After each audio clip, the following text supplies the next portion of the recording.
Hello, history students, and welcome to Ms. Evans's European History.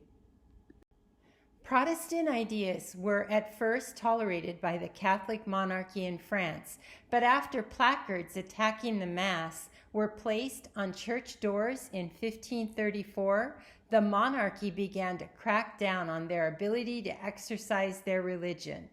The crackdown turned into a prolonged civil war between Catholics and French Protestants known as Huguenots.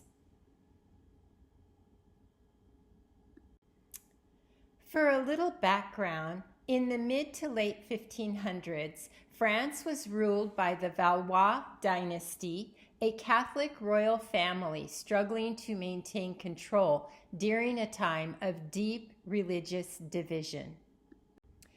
King Henry II of France married Catherine de' Medici in 1533, 14 years before he became king. Remember from our study of the Renaissance that the Medici family was prominent in Florence. After Henry's death in 1559, Catherine became deeply involved in governing France during the reigns of her three sons.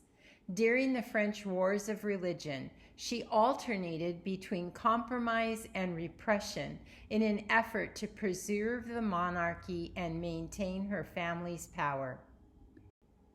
When Henry II died in a jousting accident in 1559, his 15-year-old son, Francis II, became King of France. Frequently ill, Francis died in 1560 after reigning only a year and a half. His death left his 18-year-old wife, Mary Stuart, better known as Mary, Queen of Scots, a widow. As Francis's wife, Mary had been Queen Consort of France, but she had no independent claim to the French throne. She returned to Scotland in 1561 and resumed ruling as the Queen of Scots in her own right. Francis II's younger brother, Charles IX, then inherited the throne. But because Charles was only 10 years old, Catherine de' Medici served as regent. Her primary goal was to preserve the French monarchy amid growing conflict between Catholics and Huguenots. Henry of Navarre married Marguerite de Valois in 1572. The marriage was intended to promote reconciliation between France's Catholics and Huguenots. Henry was a leading Huguenot and a Bourbon prince. Marguerite was Catholic and the daughter of Catherine de' Medici. Their marriage was designed to unite the two religious factions and strengthen peace after an earlier settlement. However, the marriage did not restore lasting peace. Just 6 days later, the St. Bartholomew's Day massacre began, killing thousands of Huguenots who had gathered in Paris for the wedding. Although France was a unified kingdom, it was deeply divided by religious loyalties, powerful noble families, and religious conflict. The Bourbon family, whose influence was strongest in southern and western France, included prominent leaders who supported the Protestant Huguenots. The Guise family, whose power was concentrated in northeastern France, became known as militant defenders of Catholicism. The St. Bartholomew's Day massacre began in Paris in August of 1572 and spread to other French cities. Thousands of Huguenots were killed. Estimates of the nationwide death toll vary widely, often ranging from approximately 5,000 to 20,000. Henry of Navarre, a Bourbon and Huguenot leader, survived by agreeing to convert temporarily to Catholicism. He later became King Henry IV of France.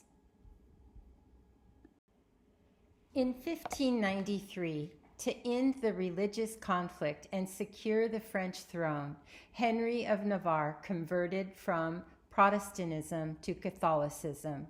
He's traditionally credited with saying, "Paris is worth a mass."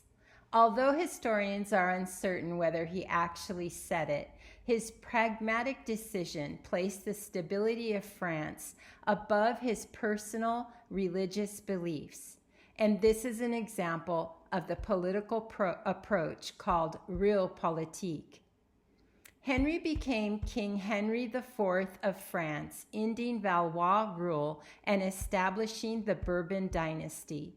In 1598, Henry issued the Edict of Nantes, a landmark decree that granted Huguenots limited freedom to worship in specified locations, gave them civil rights including eligibility for public office, temporarily allowed them to maintain fortified towns for protection, and reaffirmed Catholicism as France's dominant and officially supported religion.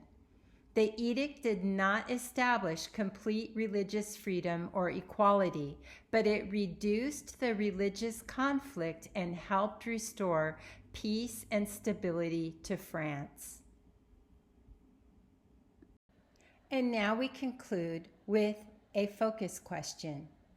How did Henry IV's religious and political compromises help end the French wars of religion and restore stability to France?